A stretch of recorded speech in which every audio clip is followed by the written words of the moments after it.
This makes me so happy. Hello, welcome back to Lovely Gardening Bits. Now, ideally I wanted to start off the video and film the chats outside, but it's cold. It is cold and it's windy and you won't be able to hear me because I'm filming on my phone and I don't want to get sick. So we're doing it inside.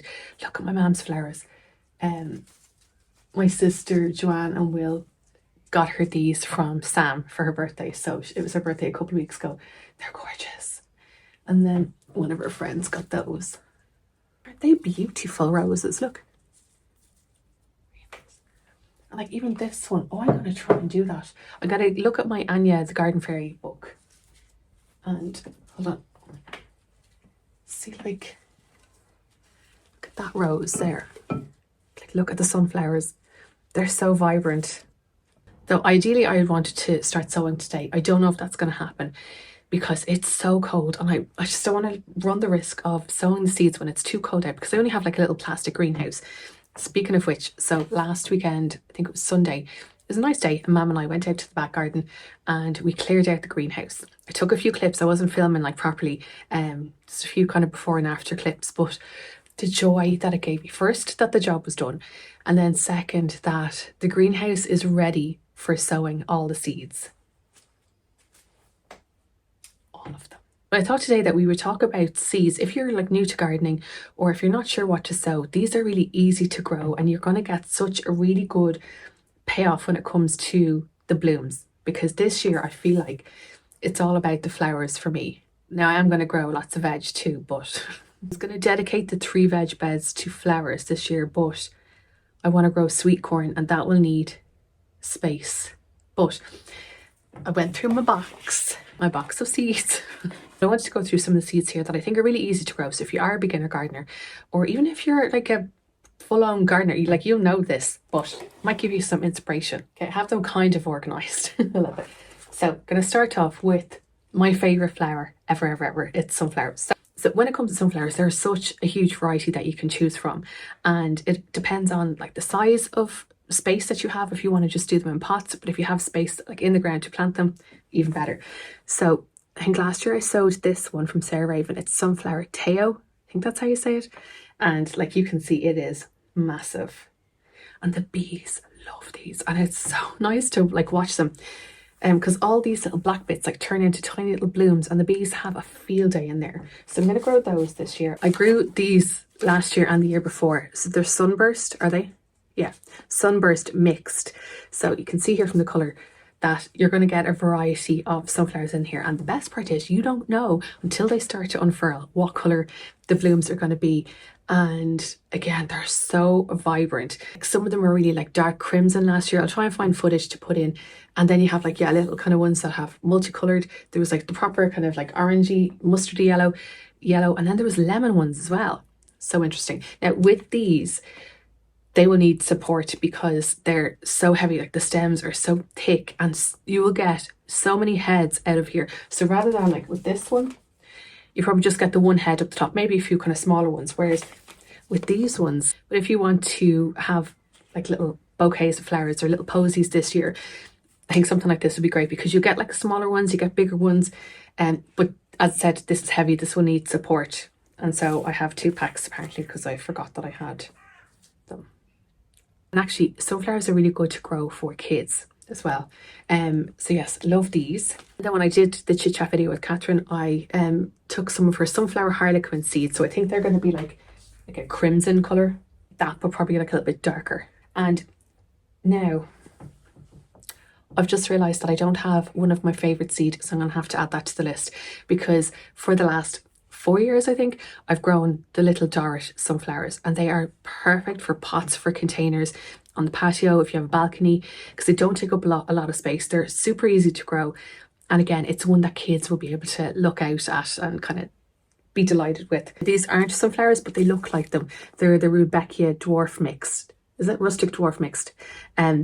Grew these a couple of years ago and the fact that you get so much colour out of these, they're so rich and vibrant, and I think you get from August to October. So if you're looking for late autumn, early winter kind of colour in the garden, these, and they're really easy to grow as well. So next up we have Cosmos, and as you can see I have a collection because they have fast become one of my favourite flowers. Now, when I started sowing seeds, I didn't know what cosmos, I'd seen them, but I didn't know how easy they were to grow. So this year we are growing this one, Cosmos Ladybird Mixed. Gorgeous. Because I thought that they would go nicely in the border on the left hand side, like with the Rebecca, with the sunflowers, and have that like as a really vibrant colour. So with Cosmos, you can either sow directly in the ground, or what I'll do is I'll do them in little containers, and then I can plant them out afterwards. So if you're looking for height when it comes to Cosmos, you can just let them grow. They'll get really tall and leggy and they'll be like bouncing around in the wind. But if you want something that is a little bit more bushy, you'll be able to pinch those out. So actually I'll do a mix of both of those things as it comes to the time, so just stay tuned. But I've never grown Cosmos of these colours, so I'm excited about that. Actually, what I really like about Cosmos is they're one of those seeds that you can cut and come again. So as you keep cutting them, more flowers will come out. And if you don't, then they'll turn into seed heads and you can collect the seeds, which I have done. What colour is that? I have no idea. Probably like pinky ones. Like we have this colour, Capriola. And this is what I like about Cosmos, is that there's so many different varieties as well. So you have the ones that are just like that's a flower, like a flat kind of flower. But I look at this one, Seashells Red. Look, the little tubes. I think these are going to be so beautiful to photograph this year. I've done these ones before, Candy Stripe, and then, oh, I had these. These are Cosmos Bright Lights. I forgot I had them, so I'm really looking forward to that. I just want lots of colour. I've grown these before and I just think they are beautiful. Cup and Saucer Cosmos. And they bloom for ages. Like they will bloom, yeah, up until October, I think. And they're going to be really nice, like little posy vases that I have. And we have Cupcakes Mixed here. So it's going to be a garden of Cosmos this year. But yeah, the seeds are not too, I should actually, really bad. So seed, it's like a little grain of rice. So it's not too small. So perfect for sowing with the kids. Excuse me. Next are sweet peas. Oh, listen. Sweet peas give me so much joy. I actually probably should have sown my seeds already. So I have this one here. What's it called? Sweet pea painted lady. Over the years, I've had really good success growing sweet peas in pots and in the ground. If you have like a patio or if you have a balcony and you're looking for a bit of height and fragrance, then this is going to be fab. Now these like a really nice sunny position. Actually, pretty much everything does here that I'm going to be chatting about. But these guys like their roots to be cold or cool. So you might want to underplant like something low in front of them. But with sweet peas, again, you get so many blooms from them. You can get really fragrant ones. Actually, check the back of the packet because some are more fragrant than others. So like with Cosmos, as you cut them, you get more blooms out of here. And then when it comes towards the end of the season, you can let some of them go to seed, save your seed for next year, and then you won't have to buy seeds. So I'm told. I think I did this one last year. And then we have this one, Sweet Pea King Edward the 7th. I had to figure out what that was. These are so vibrant and it says highly fragrant blooms. Last year I tried to grow the sweet peas over the arches, but they only got about halfway up. So I'm going to do my research to see how I can do that again. Don't know if I'll grow them up arches. Maybe I'll put like a trellis on the wall just to give them, they will need support. So you can either grow them up like an obelisk or you can do like your own makeshift obelisk with bamboo. I've done that over the years as well. And they'll grow up around them and they're just such a joy. And then we have Sweet Pea Mary Lou Hurd. So yeah, up until mid-March I'll be able to sow these inside. If not, I'll sow them outside. And you know what, I'm going to actually do a mix of both. We'll experiment this year and I'm going to grow some in pots like under the little propagator, and then I'll put some directly into the ground. We'll see if the slugs and the bugs go to town. I feel like that's not an awful lot of variety. Do they do sweet peas in like, you know, the yellows? I'll have to look and see. Next we have Zinnias. Now, I say that these are really easy to grow, and they are once you protect them from the slugs. Like Catherine had great success with hers last year. I had less success because my slugs just had a field day. That's okay, that's on me. But these are the ones that I got to sow this year. Zinnia Pinwheel, and these are annuals as well. We have, I know I've shown these before, Zinnia Purple Prince, Zinnia Sombrero. It says for outdoor sowing April to May or for indoor sowing March to April. Perfect. And then Catherine gave me some of her Zinnia Forecast seeds. And I did grow these last year, Zinnias Zinderella. We're going to give those a go this year. And as I said, these are annuals. I'm going to see how I can save seeds as well for these next year. I'm smiling because we know This time next year, I'm going to be like, listen, I bought loads of zinnia seeds, and you're all going to be like, I know. A quick mention of these poached egg plants.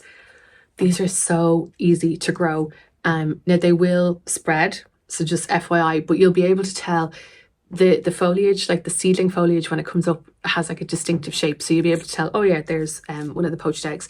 And actually, something that I learned at an event a couple of years ago from James Sinclair, he did this with poppies.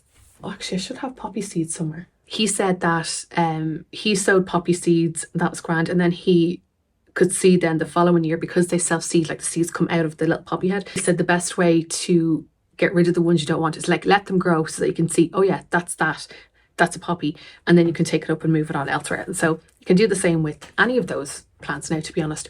But with these are just self-seeders like I've never seen before. They're so cute, they're so vibrant, and they're quite a low growing plant. So they're great for kind of ground cover. And then what I like about, oh, it's getting sunny now. What I like about these is that I learned recently, these attract hoverflies, which then eat the aphids. So I'm keeping that in mind when it comes to where I'm going to plant stuff like close to my tomatoes. Like my tomatoes are going to be growing in pots this year. And so I'll grow some of these in pots, some of these kind of like dotted around. They last for ages. Then when the seeds form, I'll fall down, self-seed, happy days. Happy days if that's what you want. Nasturtiums are so easy to grow. Sorry, this is trailing mixed. I think I grew these last year, and I grew these in the pot that one of the sides of the arch is sitting in. They grew like wildfire. Now you can eat the flowers and you can eat the leaves as well. They're kind of like peppery. Just check obviously to make sure that there's no bugs or anything on it. But the bees love these. They bloom for ages, but again, because they have a distinctive leaf, you can't really see a picture, I'm able to tell that's a nasturtium, that's a nasturtium. So probably don't even need to sow these this year because I have some plants outside. But really easy to grow, lots of colour, but be aware that they will trail. They're kind of like, they remind me of like pumpkin plants in that they take a lot of space. But actually, maybe I'll try growing these in a basket this year. I really like Verbena. What's it called? Verbena bonariensis. This is the one, and I speak about it all the time, that when it grows, it looks like somebody like this. This gives lots of height and not necessarily structure, but they are like quite a distinctive shape. They do so well. They're so hardy. So if it's like really, really windy, they're going to bend in the wind. They're not going to break. Well, they probably, well, mine haven't broken anyway. But the bees love these. But what I am going to do, I have loads of them outside from last year. I'm going to try and take cuttings, and then I will cut the other ones back. But this is one that I've grown in pots.